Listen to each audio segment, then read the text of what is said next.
This is a free download from the BBC. For more information, go to bbc.co.uk/podcasts. Okay, so we're doing the podcast bits. Kelly's not here. Ollie's here.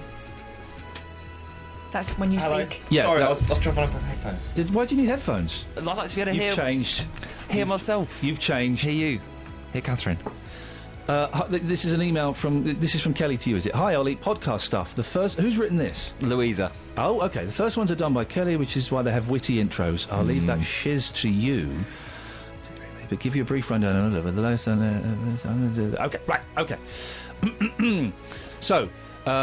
Intro to the podcasts, blah, blah, blah. This is the podcast, blah, blah, blah. Well done for downloading it, blah, blah, blah. You actually have to say it out loud, don't you? Well, blah, blah, blah. I mean, they know. Okay. What do you Welcome to the podcast, you know what this is. Across beds, hearts and bucks. This is Iain Lee. BBC Three Counties Radio. Catherine Boyle has a potty mouth, and it accidentally came out on air. This is good. You are disgusting. Sorry. Did you hear this bit, Ollie? I haven't heard this bit. Have a listen to it now. How big a problem is littering in Bedford? Big enough. Figures suggest that it costs the authority more than £1 million to rid the streets of rubbish every single year. That's all rubbish. That's not cigarette butts, is it? No. That money's got to be clawed back somehow, which is why they are clamping down on all manner of litter bugging. And people are being warned to expect a tap on the shoulder. Sorry about that. Since April.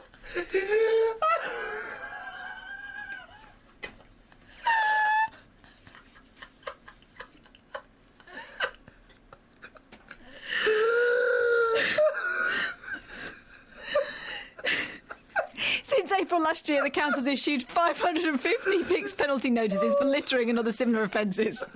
So it's probably best to look for an appropriate receptacle for your cigarette or knick-knack packet. I quite liked doing this job until today, and then I lost it. There you go, Ollie. What did you reckon? It was very rude. You didn't hear it? Yeah, but we pretend I did. Yeah, I know, but that's a lie. It was probably quite funny. It was filthy. It was. We're not actually listening to the bits here. We're just recording these words and pausing.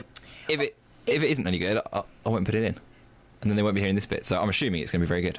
Well, I mean, very good is... It was silly, wasn't it? It was a silly bit of old silliness. It filled 3 minutes 21 of the show and of the podcast, which is basically what we're all about. Now, sometimes it says here, I do hard-hitting, newsy interviews where the guest hangs up on me and I have to apologise. Sometimes, though, I just do this. What are you even still doing anywhere near a microphone? I'm a bit in shock. A functioning microphone. I knew that this story had the potential to go south. Just but that... watch it. Just please. I didn't think it would be me. Go next door. Right. Go and wash your mouth out with soap. Have a lie down and come back in about 6 or 7 minutes for the papers. Oh. That's right. You're really that disgusting. You're being sent out. Unbelievable. I can only apologise to it. Foul-mouthed Catherine Boyle. So, the question is, litter dropping to one side. She got fined 75 quid. I think that's a decent enough fine. I think that's a good fine. You drop litter, 75 quid. And if you decide or choose or, for whatever reason, don't pay it, then, of course, the fine goes up. That's what happens. That's how these things work.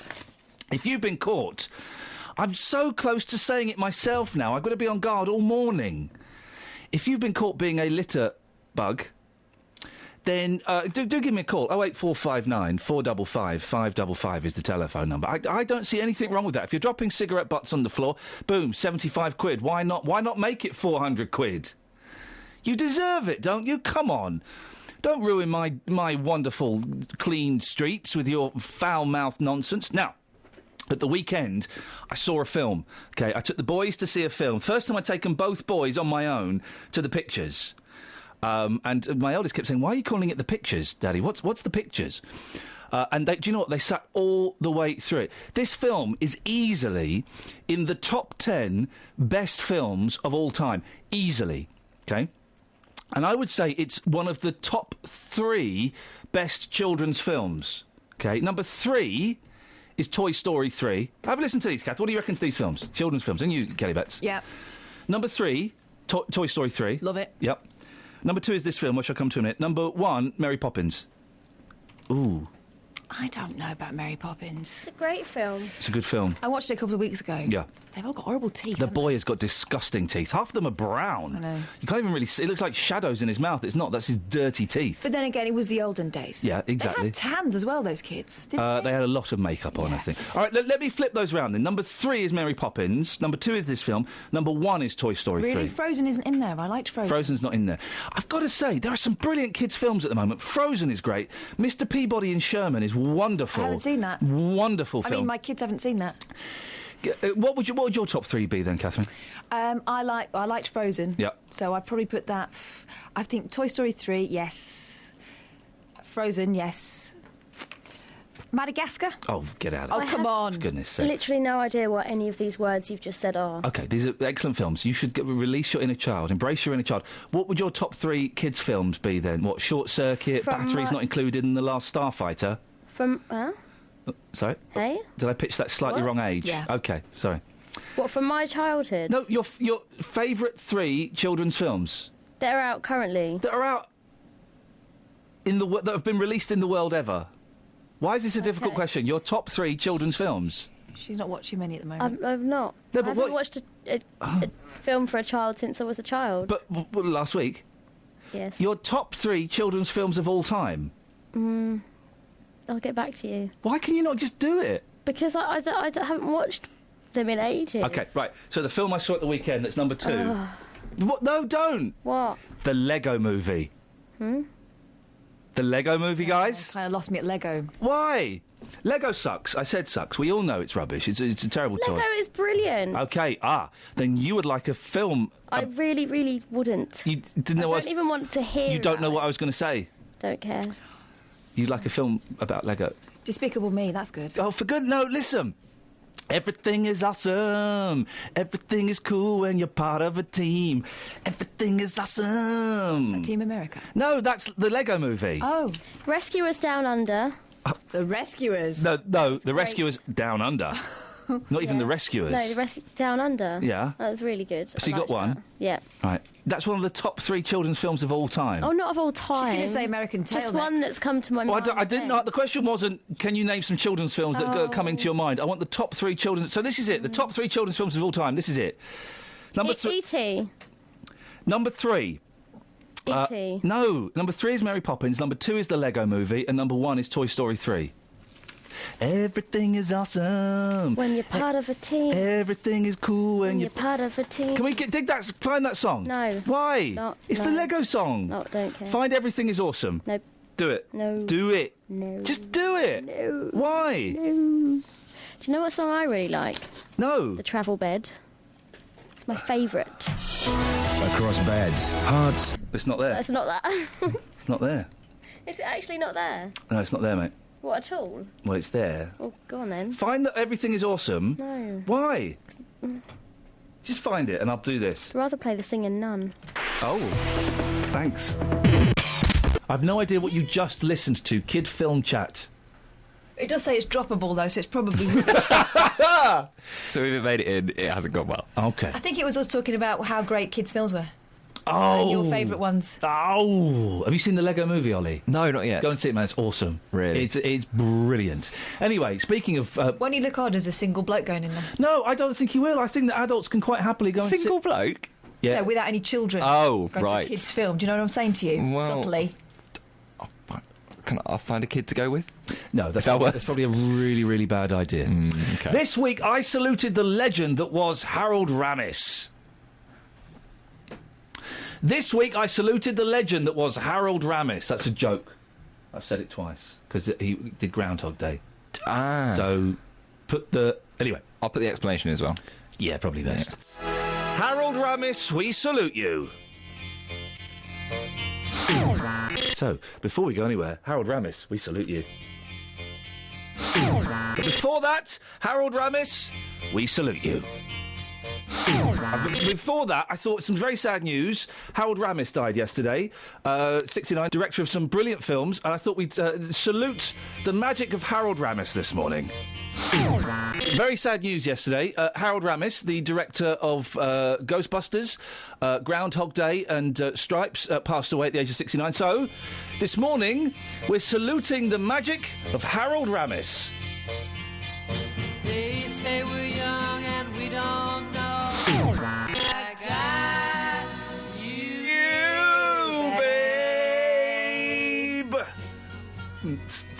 I got you, babe. I got you, babe. I got you, babe. Oh, you're doing the high bit. I got you, babe. I got you, babe. I got you, babe. Yeah? That's good.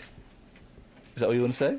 We're thinking of releasing that. I think. Yeah. I'll get you on introducing. Hey! Hey! Reintroducing. Ooh. That's not a bad idea for a show. Okay, that's an excellent idea for a Have show. you got Gary Floyd's phone number? We'll ask him if he's free. 077. Simon's in Sandy. Morning, Simon. Good morning, what chuckers? What have you got for us, Simon? I was just saying, you're playing the same song again, guys. Do you think it's Groundhog Day? Sorry? Do you think it's Groundhog Day today? Sorry? You've been playing the same song again. Sorry? You're repeating yourself too. Thank you very much for your call. Now, Catherine. Yes. I don't know what he's on about. This rude name story. Justin mentioned this with great glee yesterday, and we poo-pooed it. As we often poo-poo it, Justin. But it's in the Sun. It's rude street names. Yes, canny home buyers should look at saucily named streets as prices are lower, a new probe reveals. If you've got young ears, you might want to No, it's be perfectly safe. You sure? Yeah. Okay. I've thought of a cunning way to do it. Okay. Without doing it. Okay. Okay, so families who do not mind cheap jokes about their address, and we all love that. Hey. I don't think I can do that one. Which one? Bag bargains in Which one bargains in can't you places do? such as. Oh my God! There's a street called that. It rhymes with binge Bane. We could say lane. Oh, okay. binge. But there's also places like the Nobe. Or the knob. Well, no, don't. No, you're doing careful. it tentatively. You can save £4,000 by buying a house on the Nobe. Wowzers. Yeah. Or maybe you like Coke Shoot Close. £15,000 less than nearby areas just because I don't of the get silly Coke name. Shoot. Cock Shoot Close. Croach Crescent. Huh? Crotch. Oh. Slade Lane. My friend's mum used to live on Slade Lane in Lee in Lancashire. Oh, classy. Yeah. Classy. £28,677 off the price, if you don't mind. How much do you save if you move on to Bell End? 60 grand. Wowzers. That's a place. 60,000 That's a place. And there's one called Funny Hands Lane. It's not called Funny. I think £80,000. That's a girl's name. That's a girl's name. There's also one called Cockadobby. Now you're just being silly. No, seriously, look. Cockadobby is fine. You can get £158,500 off of the value of a detached property if you don't mind living in Cockadobby. I would love to live in Cockadobby. I would love it. And Turkey Coke Lane. You can say Fanny Hands Lane.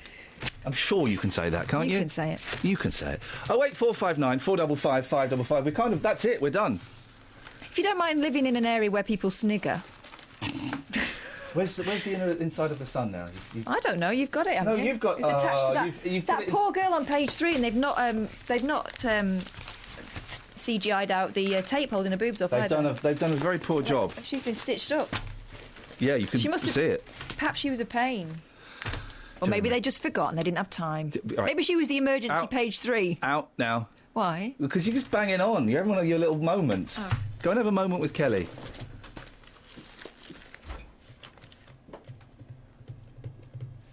She's going to come in and she's going to have a moment, Kelly, so just... I get to have a moment with Kath. Listen, My favourite moments are always with Kath. Don't let her know the microphone's on. Just have a listen. Okay. Turn the mic off then. Oh, see, is it like that, is it? You should play a song. Okay. Should definitely play a song. I'm not going to play any songs. You two are Turkey Coke laning around. Yeah? Yeah? Are we funny handsing it? Yeah, you are. You're getting on my nerves a little bit. For goodness sakes, I'm not going to play a song, but I will. I tell you what I will do though is I will do a tribute to the marvellous Harold Ramis who died yesterday. Hey, do you remember the Christmas hit co-written and produced by myself and Kelly Betts? Christmas time, la la la la la. It's Christmas time, la la la la la. It's Christmas time, la la la la la. It's Christmas time, la la la la la. It's Christmas time, la la la la la. It's Christmas time, la la la la la. It's Christmas time, la la la la la. It's Christmas time. La la la Wasn't la. quite a Don't number give one, me was join in eyes. I'm not joining in. Come on, man. No. I don't know the words. What? Do it again, sorry. Well, listen, have a listen to this, because a lot of people still want a piece of the action. Mark's in Milton Keynes. Morning, Mark. Morning. Mark, what have you got for me? Well, I think it's near the 10-month anniversary to It's Christmas Time, la la la la la. We should celebrate it. You mean 10 months until it's Christmas time, la la la la la? Yes, exactly that. Time. La la la la la. La. It's Christmas Oh, time. Mark, you had to mention. It's Christmas time. La la la la la. It's Christmas. Yeah, We could always do. It's February. La la la la la. It's February. No. We should focus on Christmas. You really want to focus on Christmas, don't you? No, because listen, we need Whoa. to focus on how we're going to get the royalties, because we need to get your song out there. We need to get people thinking about it. I mean, I'll only take 20%. Oh, hey, wait, that. I got to stop you there, big fella. We need to focus on how we are going to get the royalties. You're correct. And by we, I mean myself and my co-writer, Kelly Betts. How have you managed to get in on this deal, Mark? Well, I'm going to manage the publicity flow. Are you? Yes, so each month I'm going to call up. I'm going to remind everyone that listens about the song. We're going to have a little sing-along. We might adapt it and tweak it as summer comes, as a sort of a special edition. Okay. And we'll just take it from there. Wow. Because you guys released, you said that, like, guys make a lot of money from these songs, right? The owners of these songs. Yeah, the owners of these songs. Mark is kind of wangling his way in to be the publicity guy, which is very generous of him to offer to do that. But I'm not sure a percentage. I tell you what, Mark, are you going to call again in a month? Are you? I will do, yeah. We'll put it in the diary, and I'll call again in a month. Mark, put it in your diary. Give us a call, and we'll discuss terms and conditions maybe next month. Maybe Mark could write a verse, because so far we only have a line. Mark sounds more of a business head. He sounds like a suit. No, I'm very creative. I have a drama degree, so I'm sure I could swing some performing arts. Useful. Yeah. I have a similar useful degree. Well, Mark, okay, let's throw it at you then. Let's do a bit of improv. The rules of improv, you only ever say yes. Yes, let's workshop this. So, Mark, let's. I'm throwing the song at you. Let's hear a verse. Are you going to bring it in with It's Christmas time? No, I'm tossing it to you. Vroom. Catch it. Catch it and run with it, Mark. Run like the wind. Yeah. I'm running a little dry on juices here. Yeah, well, you want to see Kelly about that. She's got a honey drink. Lovely. Give me some chance to do some research. Mark, we'll speak to you at the end of March. Love it. Ta-ta, there we go. You see, if you fail to prepare, you prepare to fail. Assume makes an ass out of you. You and me. Just you. Oh. It's Christmas time. La la la la la. It's Christmas time. La la la la. Richard in Winslow, what do you want to have a whinge about today? Listen, I've come on as anonymous this morning. Oh, okay, hang on a second. I'm going to sing you some Christmas time verses. But first of all, on the radio on the other morning. Yes. No, Ian Lee, I was mortified. Yes, I know. I was having a day off. I should have of grief. Anyway, It was Justin Dealey. Did you manage to survive listening to him? What? Yes. Let's have a listen to what they're doing in Radio Norfolk right now. Honestly, I've got brilliant. to sing the I'm verses. very impressed. Oh, okay. Right. Sorry. Yes. Yes. Are you there, Mother? Yes. Right, here we go. Christmas time, la la la la la. Then it's Boxing Day time, la la la la la. Then it's Easter Day time, la la la la la. Then it's Ian Lee gets the sack time, la la la la la. Right. You're an idiot. The girls thought that was lovely. Yeah. There's no such thing. There's no such thing as Easter Day time. You muppet. Don't you muppet me, you muppet. Get off of my show. How did he slip through the tight net of security I have? Oh, I don't know. I love Richard and Winslow. Right, he's banned. Forever. I put him straight through without even hearing what he's saying. No, well, no, don't. Why? Richard in Winslow is banned forever. Really banned? Yeah. Or Dave banned? No, really banned. You're banned, Richard. Oh, Mark's in Milton Keynes. Morning, Mark. Hello. I've been told you're really annoyed. I'm not that annoyed because I'm going to put some trust and faith into you, but I thought we had a business relationship here, and you're letting any Larry on now, any stupid Larry is going to insult you. It wasn't any Larry, it was Richard. All right, well, Richard is a bit of a Larry because he's quite rude at the end. I don't think you should be fired. We need you to be in your seat so we can get this business going. I'm not being... There's no such thing as Easter Day, Mark. He would never get through the audition process for the X Factor. He's gone. Good. But just so we're clear, if anyone else rings up, all they need to hear is... OK. You're being... Now, listen, bearing in mind you've only just started calling in this morning, you're being a little heavy-handed with your management style, Mark. You're a bit Colonel Tom Parker and less Brian Epstein. That's how we're going to succeed, Ian. All right? That's how we're going to do it. We're going to be hardcore. We're going to get this song out. We're going to make some money. And who knows? There might be an Easter time la la la la coming up. You never know. That's the thing.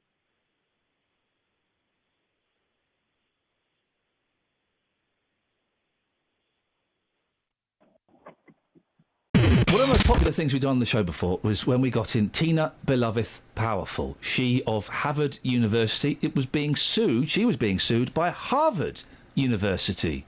Well, there was a surprising twist. Have a listen to what happened when she came on this week. Now, radio fans, do you remember this voice? Before I read the next thing from Navrita... Yes. Do you want to come out and tell the truth? Which truth? That she isn't a governor.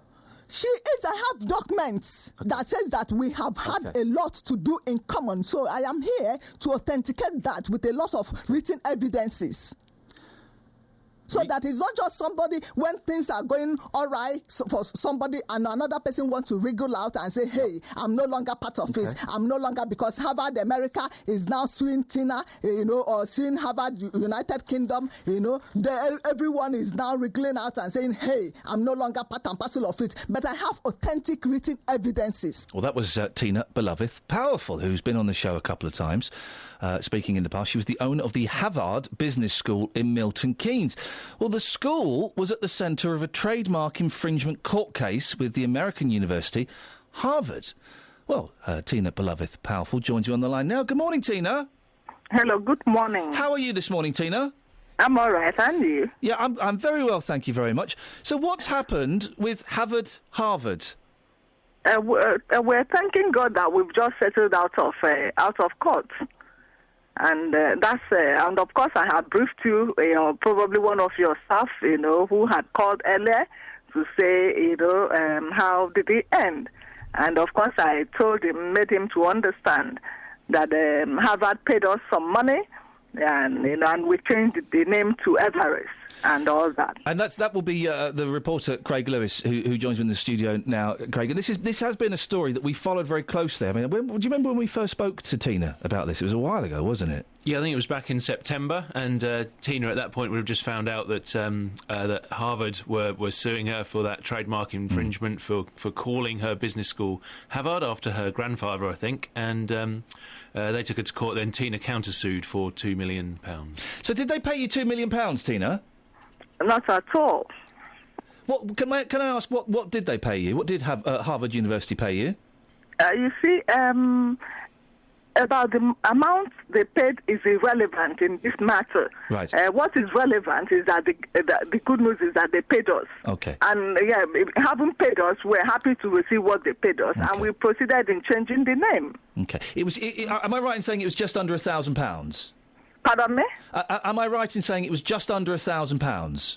You see, you're still insisting on knowing how much, and but I said I am not interested in the amount they paid. But what we're interested in, yes, that is that they paid us. It was just under £1,000, wasn't it? Whatever they paid, we accepted it, and we felt happy, and we moved on with it. So you accepted a figure of just under £1,000, a little bit less than the £2 million you were after, but still a victory, isn't it? You must be very pleased. We're very, very pleased indeed. Where does you've called the university Everest now? Where does that name come from? My father's name is Everest. My father's first name is Everest. So you're keen to definitely name this after male members of your family, because Havard was your grandfather, wasn't it? And your father is Everest. Yes, please. You're not worried that the window people or the mountain will try and sue you? No, not at all. Okay. And so what are the plans with Everest University? Where are you hoping to take that, and what are you hoping to achieve with it? Just to continue with what we're doing to help the poor, the less privileged to, get education.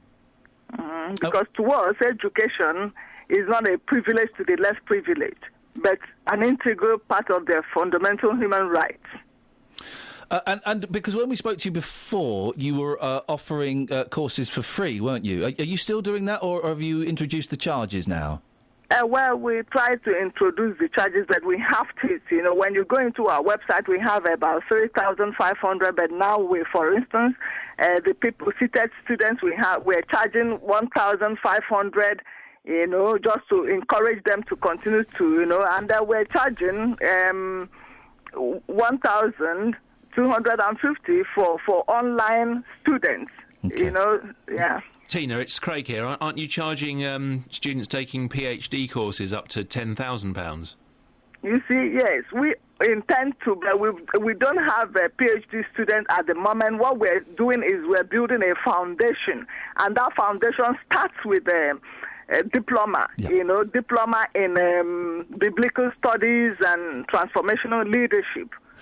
When we spoke to you before, Tina, and it's always a pleasure to speak to you, we get lots of good feedback when you come on, but there were some question marks, weren't there, over the accreditation of the courses that you were offering. Has that all been resolved now? You see, that's the point we're talking about. Accreditation is not instant. Accreditation is what, sorry? It's not instant. It's not something that you get immediately. Accreditation is what you get much later when the school is up and running. You understand? Right. So, and I gave you, probably there was a statement I sent to you about list of all universities, including Oxford University, Harvard. Harvard, in fact, was accredited after 200 years of its being, and Oxford was accredited after 152 years of its operation, and one other, Cambridge University in America, college in America, I think those... is accredited about 37 years of its, I think that you're talking about dates before the accreditation system was introduced, though. And also, you are offering degrees, aren't you, without the accreditation. Are you allowed to do that? Yes. It's a business school, so when you're doing private school, you understand, I am doing private school, and whatever you feel you want to, yes, I am allowed to offer, degrees. That's in my school, but again, we've not even started offering it because we don't have we don't have our own property as it is. Yes. Craig's just handed me a letter. Who's this email from, Craig? That's from the Department of Business. OK, the Department of Business have said the process for obtaining degree awarding powers is a demanding process. The criteria are all the same for all providers and include a 4-year track record in delivering higher education before an application can be made. It's an offence under the Education Reform Act to award, offer or invite applications for a degree which may be taken to be granted by a UK institution unless it's a recognised award. So basically, this is saying, if I've got this right, Craig, you're not allowed to offer these degrees without the accreditation. Is that right, Craig? That's exactly what they're saying, yeah. Tina? Yes, please. Yes, this letter says that you're not allowed, that I've got here in front of me, says you're not allowed to offer these degrees without accreditation. Well, I have a lot of, if you go online, you have a lot of you have a lot of universities in United Kingdom who are still offering courses without any form of accreditation. Yes, but I went online and I did a lot of research. So if they want to, introduce that, they should make it. You understand? Yes. Make it obvious and and start from the people that have been offering without accreditation. Oh, of course. I mean, but you'd agree so that it's not just like one person, holding on to one person and now beginning to introduce law. So if they had that, the law's not just being introduced; it's been a law for a while, and I would. They should then start from the people and begin to, prosecute them and call them on to. But of course, I have not offered any degree. So you would, at the moment, you would welcome prosecution, then, would you? What I'm saying that I have not offered any degree courses at the moment. I intend to offer it. Oh. So Well, they're on your website, Tina. Yeah, that's what I'm saying. That, confessions alone, without evidence, does not, Is this why prosecution? Is this why the trading standards are still investigating you? That trading standards are just ignorant, bunch and bundle of ignorant set of people who do not know their left from their right. I think the trading standards. I don't think you can ignore them. And no, I'm not ignoring them. I'm just saying that there are bunch of ignorant people. That if they want to put things right, they should start from foundation. They will go to people because I have not even done. That's why they don't have any evidence to hold on to me. But so why are they evidence to Tina? Yes, please. Tina, why are they may be, in your opinion, ignorant people, but they are a powerful body and authority that does look into. We're not disputing that. Their power ends in their advice, and you understand, because they don't have authority to prosecute. It's only court in United Kingdom that can prosecute some. Yeah. Yes. Yeah, it's only court. Court is the highest form of, arbiter, where that can try people and, find you. But trading standards could take you to court. I just wondered why. Yeah, of course. Yes. Trading standards can take to court if they, Tina, you understand. Tina, so why are they investigating you? You should ask them, because they, like I said earlier, they don't have work. They are not gainfully employed. If they are gainfully employed, they would have been giving me award and honor, because I am doing something fundamental, training illiterates, using my own. I'm a professional, for crying out loud, and my salary, as it were, as a year 2004, should have been, it was £250,000. But, so having added value as a lawyer, you understand, an international lawyer for that matter, with master's degree. Just calm down ever so slightly.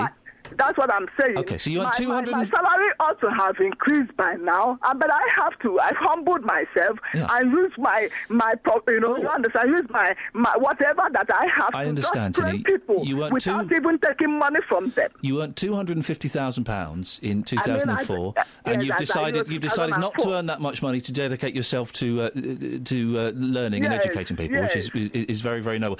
You have charged some people for the courses, haven't you? I remember when Justin Dealey came to your award ceremony, he spoke to a couple of people who had been charged.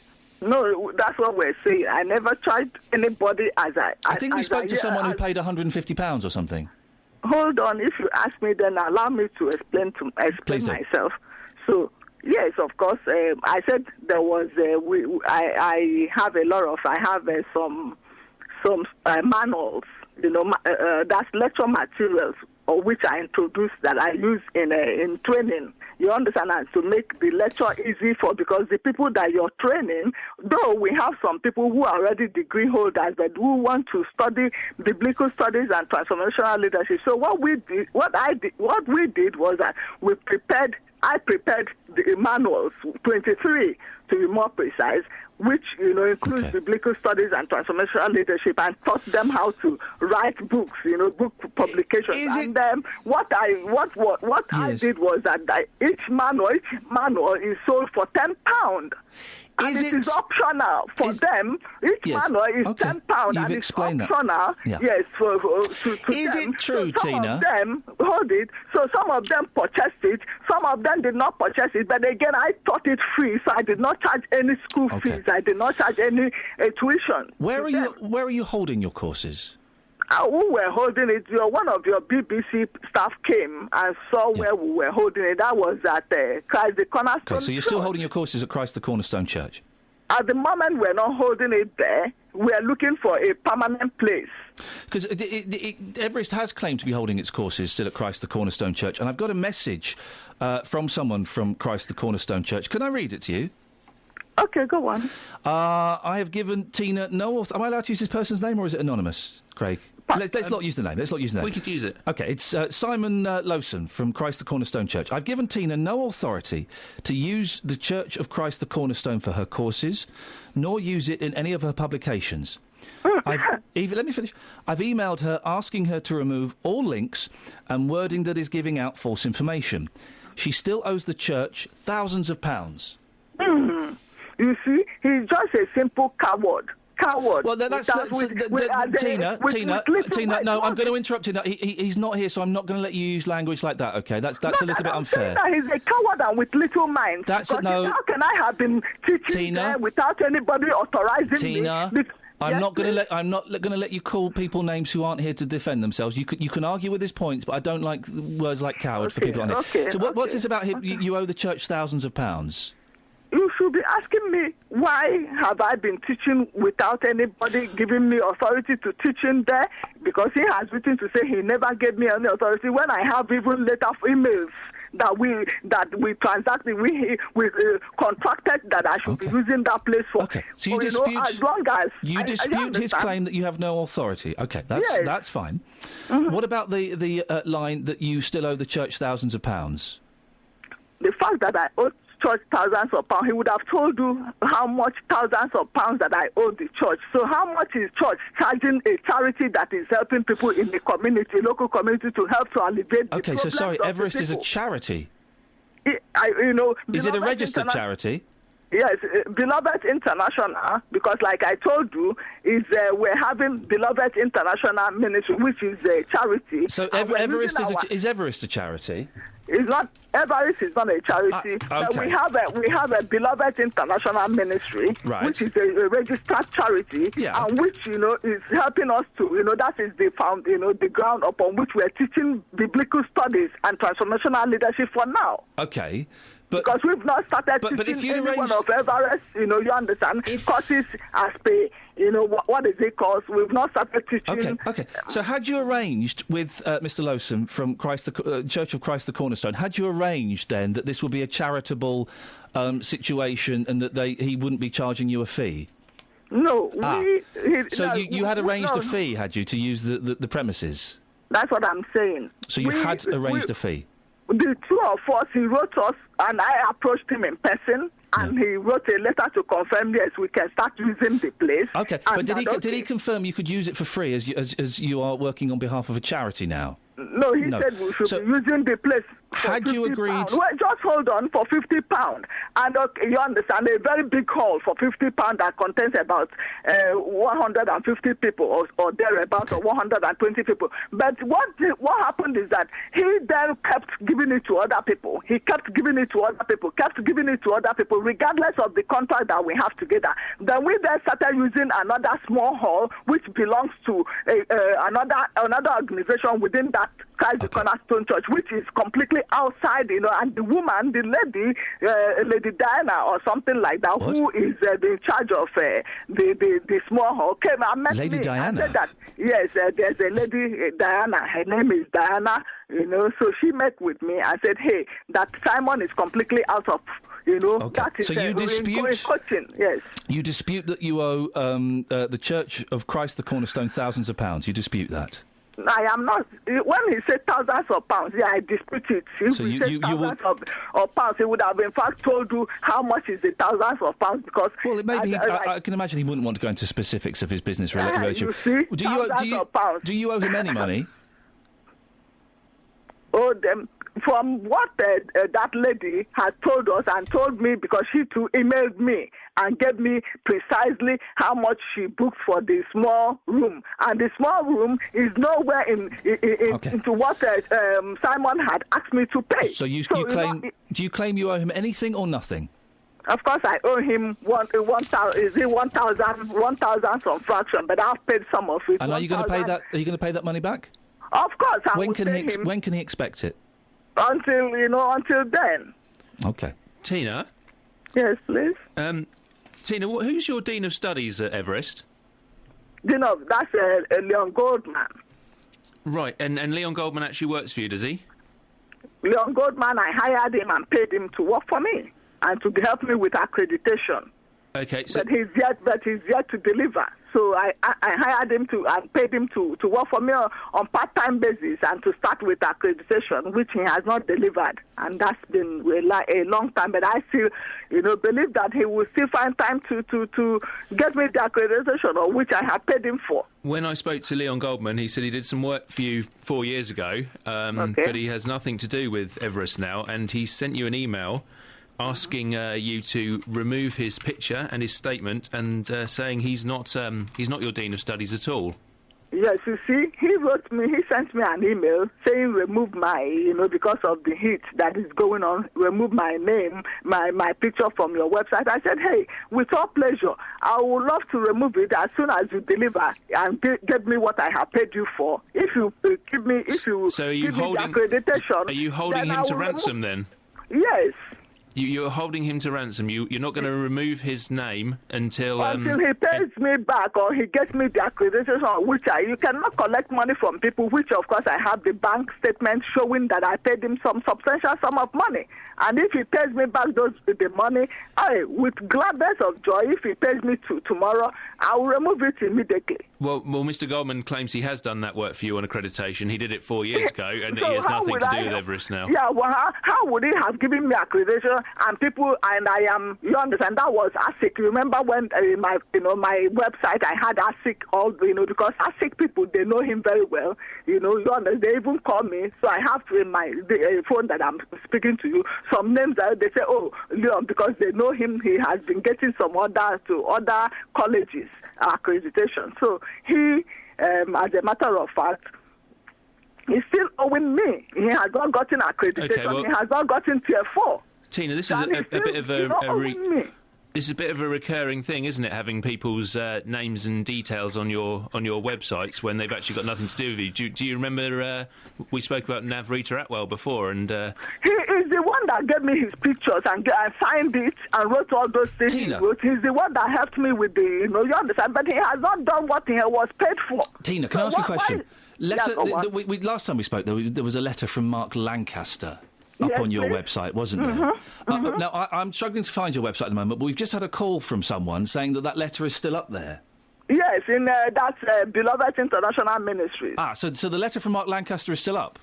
Yes, because if I remember correctly, Craig, Mark Lancaster, and you can fill in the details, the connection here, but he was adamant he wanted that letter taken down, didn't he? Yeah, that's correct. I think he'd had a meeting with Tina Glover-Powerful, and he'd been sold on the idea that Navrita Atwell, who is the race equality chairman, was working with Tina, and that wasn't true. And when he found this out, he wanted that letter removed. He'd asked on a number of occasions, and it sounds like it may still be there.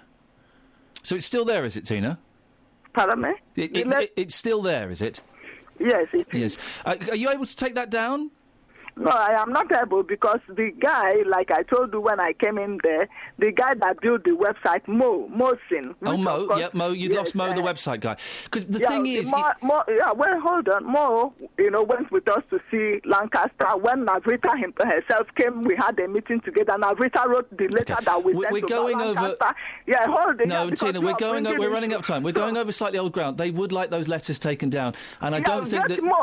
If you can get more, it will be taken down even today. If you can find more, because we cannot find more anywhere. That's why nothing new has entered there. How come you've managed to change all of the rest of the website to put Everest up there, and yet you can't change that? That's a completely different website. We are talking about two websites. The other one is Beloved International, which is our charity website, which is our church website. We're into religious studies and biblical studies, and you understand, transnational leaders teaching the people, the less privileged, to acquire some knowledge and, of course, help to... It's unfair, though, isn't it? It is unfair to keep letters up from people when you know they don't want them down. And I'm sure, Tina... If you can locate I'm sure... No. Locate him. It's not fair to blame it on a gentleman called Mo. I'm sure you could find... Because he's what is it called? He's the web designer. The web builder, yes. Yes, the web I'm designer. Sure you could... I cannot...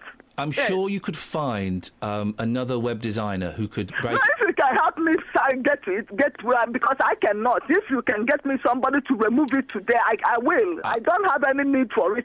We're teaching the Word of God. So the Word of God is what makes, is the strength. Is the strength that we have, not any letter. that's why I'm getting a bit bothered that this letter has become a big issue. You understand? You can understand why it's a big issue for Mark Lancaster, though, can't you? If he doesn't want his... You can understand why it could be seen as a big issue for Mark Lancaster if it would appear that he's giving approval to a company and a business that... Yes, he gave it But he wants that taken down. He feels he was misled and he wants that taken down. And it's unfair to keep it up there, isn't it? That, you know, for him to feel misled is not fair on me because we came as a group and came for meeting with him and he wrote those letters. So if he suddenly did not because of misconceived idea or, you know, you understand, instead of praising me and giving another letter, if he could give people letter in Milton Keynes, a lot of people would have been, you know, more active in helping out with problems in Milton Keynes. So it's Mr. Lancaster's fault? Pardon me? It's Mark Lancaster's fault. If he did what? It's Mark Lancaster's fault that the letter's still there. If he... I can hear you properly. OK. Listen, Tina, we're going to let you go. Congratulations on your victory over Harvard. Thank you very much. God bless you. Thank you very much. And maybe we'll get to speak soon. Let us know how that trading standards investigation goes. Pardon. OK, thank you very much, and God bless you. I got angry that someone tweeted me... It was Scott, wasn't it? Yeah, Scott tweeted me abuse. Rude about a lovely Fred from Luton. He was, wasn't he? Yeah, and there was no need. And we told him. Like this. Some people are just so thoroughly unpleasant. And I do... You're right, Catherine. Keyboard warriors. It's so easy to sit at home, isn't it? You get your... Oh, you're an idiot. Oh, you're ugly. Oh, you should go and get a nose job, you Olympic hero. Oh, it's easy to do that. What's not so easy is to... Unwind an old Trinitone phone. Hang on a minute. Trim phone, not Trinitone. I don't know what the make is. It's not so easy to do that phone and... Hello? Hello, BBC Three Counties Radio. Oh, hang on a minute. I've done something here I shouldn't have done. Oh, we've got another one of those anonymous calls. Hang on, right. So, yes, it's not so easy to... Oh, dear. And another one. I hope you're noting these down, Louisa. Do I need to dial 9 for an outside line? Yeah. 0, 8, 4, 5, 5, 5, double, 5, 5, 5, 5. It's not so easy to do this, what I'm about to do now. It's really not easy, is it? What's first... I've gone to first class travel. That is why we sometimes get orders for taxis. Oh, right, hang on a minute. Apologies if I've not picked you up yet. Right, hang on. So what number do I dial to get through to the station? 08459. 8459. 455. 455. 555. 555. This gag really has... but you're demonstrating just how difficult it is. I've strangled this gag and buried it, but I'm going to run with it. Here he is. OK. Go on, Louisa, you answer it.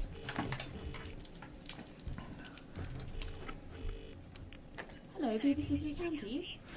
Yeah, I want to phone up and complain. Why are you doing a voice?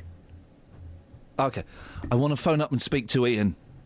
Oh, what would you like to talk to Ian about? I want to talk about the old boy that was on before the fella from the NSPCC, and I want to say, spit it out, mate. Oh, well, is there anything else you'd like to say to Ian? Oh, yeah, I think that the girl's fab. All right, you're through. Well, right, put him through. How's this going to work? Feedback. Do you know what feedback's proper name is? The Larson effect. Oh. Yeah, right, so hang on, let's return. Hello? Talk in the phone. Hello? Oh, yeah, that works. Right. Turn your mic off. Okay. Hello.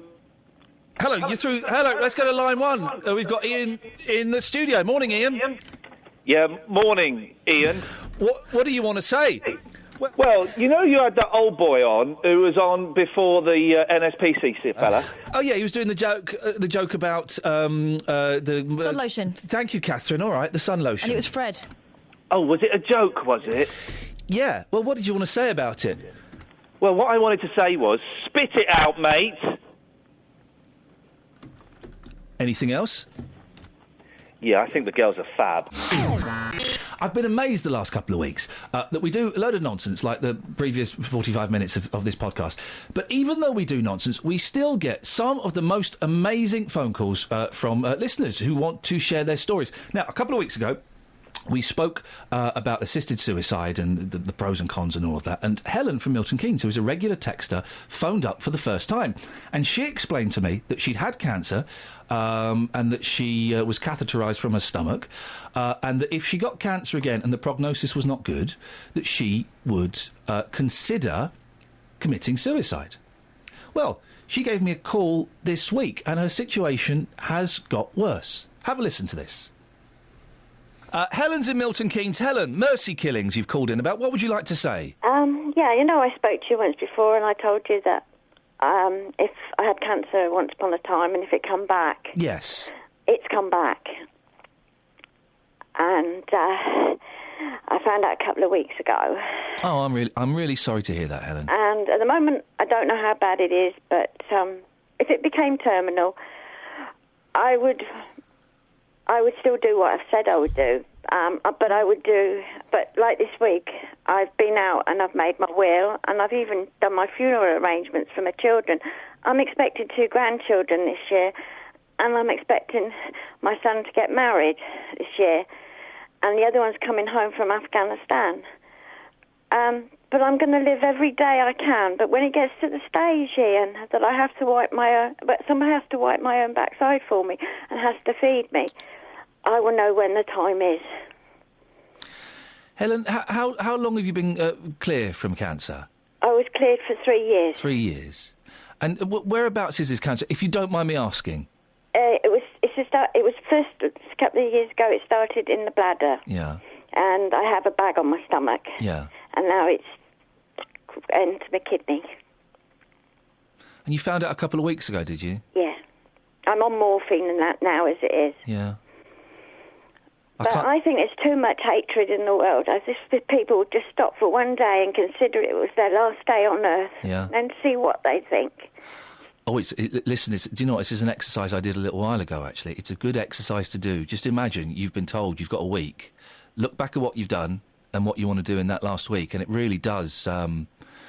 boy, you sort out what's important in your life. You do. You really, really do. You put all the things that you think are big and worrying about when really they're not compared to other things that like love and family and stuff like that. I can't even begin to imagine what you must have felt like when you got that news that your cancer had come back. Yeah. Well, the day I spoke to you, I hadn't been feeling very well and I'd been bleeding and bits and pieces. Yeah.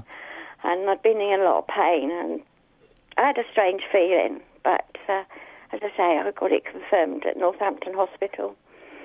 And what's the prognosis, Helen? What have they said? Well, at the moment, I've got to go and have an operation, which I'm waiting for the date. They've said it would probably be next week, next Monday or Tuesday. They're going to phone me. They're not going to send a letter. Yeah. And then they're going to take it from there. But they said that I've only got one kidney, you see, Ian. I lost the other one when I was younger. You're having a run of bad luck, aren't you? Yeah, but you got to look on the bright side of life. I've had a good life, and hopefully I'll be around this year to see my grandchildren grow up. Well, my grandchildren born, not grow up. So you got 2 on the way, have you? Yeah. When are they due? One is due in July, and the other one is in October. It's not too far away, is it? No, not really. Not too far and away. I have a wedding in June. Oh, so you've got a busy year then. You've got a lot of stuff to stick around for. Of course I have, and I'm not going to give up. I'm going to let this thing, I'm going to put up a damn good fight. Yeah. And as long as I can wake up every morning and hear a brilliant radio station like that, makes me laugh, makes me cry. You listen to Heart then, do you? Oh, you're talking about us, blimey. Wow, thank you. You're welcome. Well, you're talking about how you, and let's speak bluntly, if it gets too bad, you would want to kill yourself. Yeah. What's your definition of too bad, do you think? To the stage where I couldn't, if someone would say to me, right, you're going to have to go into a hospice or I know some hospice are beautiful places and everything, or go into hospital and I have to be fed and have my backside wiped for me and stuff like that. I want to be able to do stuff myself. I want to be able to do the things that I can do and not let somebody else take over. You're in a pretty unique position when it comes to talking about assisted suicide and things like that, because you are poorly and we don't quite know what's going to happen, and touching wood and doing all the things that they can sort you out, because they can do brilliant things. That's right, they can. They can do brilliant things. You know, I said to you, if it come back and they told me after I've had the operation that there's nothing else they can do for me, then I will go out and I'll probably have a great big vodka or whatever, and I'll start, you know. But eventually, I'll know in myself when the right time is. So, what do you say to people who think that even what you're talking about is in some ways criminal, is wrong? What would you say to the people who think they have to be in that person's shoes? Like, it's all right, people saying it's wrong if they haven't been through it themselves, isn't it? It's all right to say to somebody, just for an example, you're not to go and do this because it's wrong. But if you put that person in my situation, and some mornings I'm on morphine now, I wake up and I'm in agony, and I know that's going to get worse before it attempts to get better. But no, I don't think people should judge people until they're actually stood in their shoes. Helen, have you spoken to your family about A, your illness, and B, your thoughts and plans? Yes. Yeah, my son and his partner was with me when we were told, and they've been with me all step of the way, and we've all been in the forces, well, apart from one of my sons, and I said to them, and they said, well, if that's, you know, that's what you want, but just do one thing. And I said, what's that? They said, make sure we have a good time before and you say goodbye to us. Mm. And that's what I'll do. Oh, you've got to have a bit of a knees up, haven't you? Of course I have. Have a little bit of a knees up. Yeah. No, I'm bringing your programme down. No, you're not. You're not at all, Helen. I really appreciate, because I know you've been texting in for ages, and then you called up a couple of weeks ago, and it was nice to put a voice to the text. You're not bringing the programme down at all. I really appreciate your honesty and for calling up and telling us about this. What I'd also like, Helen, if you don't mind, and it's up to you, but as, you know, things progress, maybe you can give us a call when you feel a bit better after your operation and let us know how that went and what the doctors are saying about the future. Yeah. If you fancy it, and if you don't, you don't. I won't judge you at all. It's, you know, it's entirely up to you. But I'll keep in touch. I really will. Now I've actually spoken to you a few times. Yeah, I will. I see. I'm not so bad on the phone. You know, I can be quite nice, can't I? Yeah, you're funny as well. Yeah, thank you. See, everyone thinks I'm an ogre, and I'm quite a nice People bloke. shouldn't judge a book by its cover. Shouldn't judge a book by its cover or its audio book. That's right. Helen, listen, we're all thinking of you.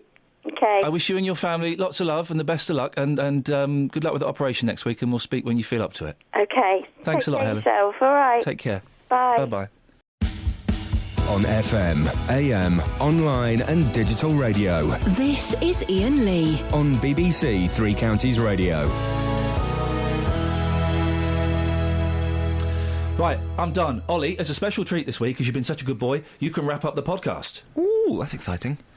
Goodbye, all podcast listeners. I think they deserve a special treat for having listened this far in. You've misunderstood. When I said wrap it up, I meant wrap. A boom boom. A boom boom. A boom boom. A boom boom. A boom boom. A boom boom. A boom boom. Goodbye. A boom boom. Bye. Come on. Is that it? Bye, everybody. When's Kelly back? Next week. Oh, not soon enough. Thanks for listening to this free download from BBC Three Counties Radio, your local radio station for beds, hearts and bucks, on FM, AM, digital radio, and online at bbc.co.uk/3counties.